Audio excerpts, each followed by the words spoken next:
Oh, hey there. This is not Ram. And I'm Jeff Suarez Grant. This is Get with the Program.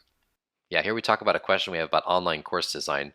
As we help faculty build their courses, we have our own questions. Now, what's our big question for this episode? Is all feedback good? I support this. All kinds of feedback are good, even the harshest, meanest feedback. Really, all feedback? Even when it's mean spirited and not constructive? Like when you get feedback from a peer on your online course. We're getting ready actually to train a cadre of faculty to become peer reviewers. I'm not sure I want them giving mean feedback to their colleagues. While being polite does not always help, they will not be compelled to do anything different. I mean, I think you can give balanced feedback that points out an issue, suggests an improvement, or along with like specific steps to take. I don't know. I feel like it's pretty hard to then not implement that suggestion. Assuming that you're open to feedback from your peer. Positive comments do not compel faculty to action. A clear determination of when a course does not meet standards and consequences of not fixing it helps. It lets faculty know that there's urgency to act. Sometimes positive comments can give the impression that everything's okay. The course is good in some aspects but poor in others, but you can leave without taking action. Well, I think when you affirm what's working, that's kind of inherently positive. So when something's working, that's a good thing. And then you must objectively confirm the parts of the course design that are working. That's part of the review and certification process for online courses. I mean, I have no issue with a clear determination of which standards are met and not met, along with an explanation of kind of the potential consequences of not adhering to that specific course design standard. Still, I feel like some of the language, like room for improvement, suggestions, even recommendations, is a little vague. If there are things that need to get fixed, aren't those required? Isn't it more honest to say that up front? This can help focus faculty attention on what they need to get done. Well, I mean, keep in mind that a review usually includes strangers reviewing the work of another stranger. They're not colleagues. Uh, so I think it's important to use polite, constructive language because you can't really be sure how you're going to be interpreted. Also, like, don't forget these comments are being made in writing. It's easy to be misunderstood. And I think if your feedback's too strident, it might sting too much. And then the person being reviewed, I don't know, they might not want to continue the process or, have a future course reviewed. I also believe, you can still be polite but direct, maintaining this balance. I think it serves two purposes, right? It keeps the person being reviewed, engaged, and willing to participate again, while also telling them what to fix. I'm not saying well constructed feedback cannot be useful. In a standard review, yes, this collegial, polite approach does work well. I think that outside of formal reviews, negative or even mean comments can be useful for you as a designer. And I think this someone assumes you have the skill and the self awareness to process mean and exceedingly negative feedback. It's a skill you got to learn receiving criticism. In my undergraduate experience at Art Center, actually, professors certainly didn't hold back. It was intimidating. And I remember several people kind of quitting in the first semester, the first year. I thought about quitting. I guess my question is how can you be sure the person receiving your negative feedback is ready to receive it? I remember a piece of criticism that affected me greatly. Were you ready? What made you see through kind of like the mean parts of that criticism and how did you take something meaningful from that? Well, it was difficult. After high school, I thought I was a good writer, and then in junior college, I received an essay all marked up in red ink with notes and a low grade. My essay writing style and even my approach to writing were directly challenged, as had not happened before. I was informed that I was not direct enough, and it was pretty harsh criticism, a takedown, really.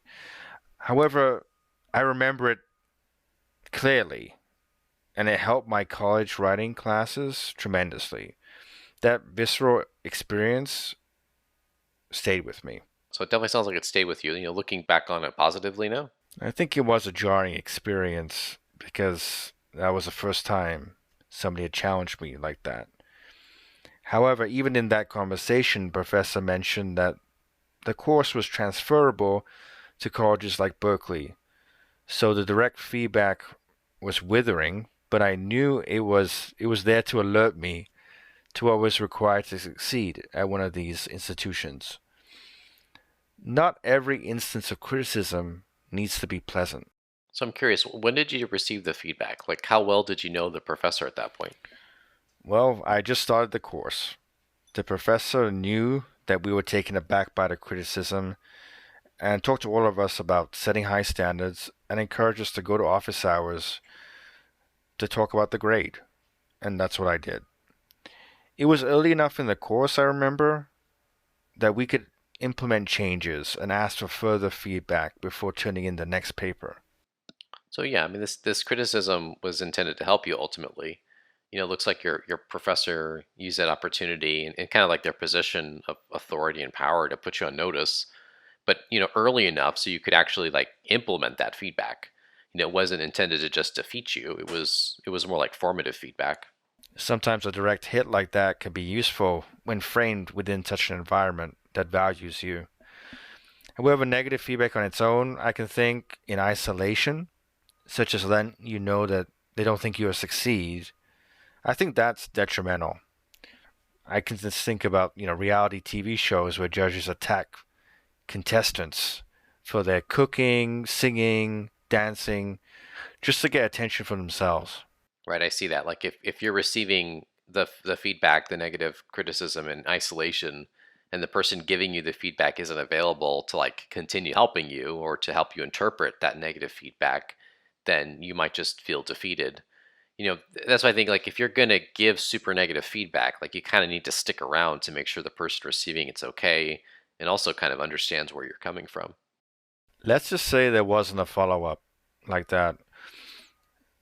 I still think the point the critic makes, like for example, the food needs more salt, can be useful even if you get publicly shamed.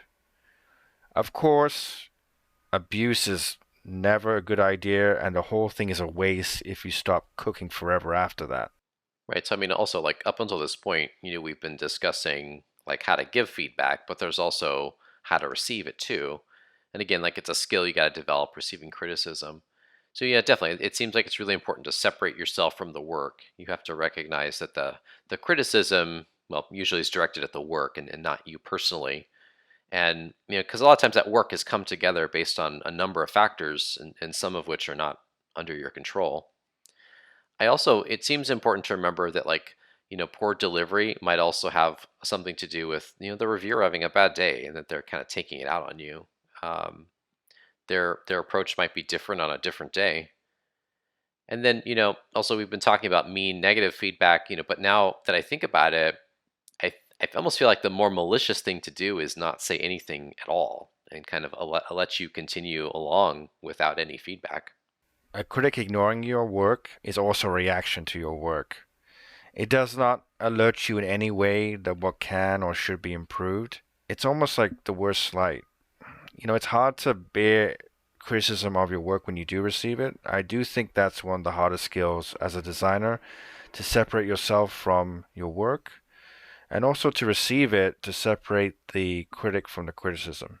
Yeah, that's why I kind of feel like balanced feedback, that's an important strategy because I think it also leaves you room as the reviewer to be wrong. If you only express, the harshest criticism and it turns out you're wrong, you know, will you be strong enough to walk it back or will you dig in? With those roles reversed, are you really ready to be criticized at that point? Yeah, it's a different thing when you're the one being criticized, isn't it? Well, my takeaway is how is delivered is important for sure. Providing both evidence and the required tasks shows that you're basing your recommendations not on your personal opinion but standards, such as an online course design rubric. Feedback is also delivered within a context, a personal, social, cultural context. It's almost like a relationship. So, polite feedback gives you some flexibility if you're wrong. It's a skill to take in and use mean and even wrong sometimes feedback for the benefit of the product. But I still believe that even mean or wrong feedback contains something, maybe an observation that's useful to you, as long as it's possible to separate yourself from the work. I can see that's hard to do. And I realize that the positive, aspects of feedback, being polite, that can obscure the tougher feedback if it's not carefully written. So there's certainly skill needed to get your point across, to convey the gravity of not implementing the feedback, but to do in a way that still feels constructive. Feedback is critical to course design, and I hope you take advantage of it. I am not Jerome. And I'm Jeff Suarez Grant. This was Get with the Program.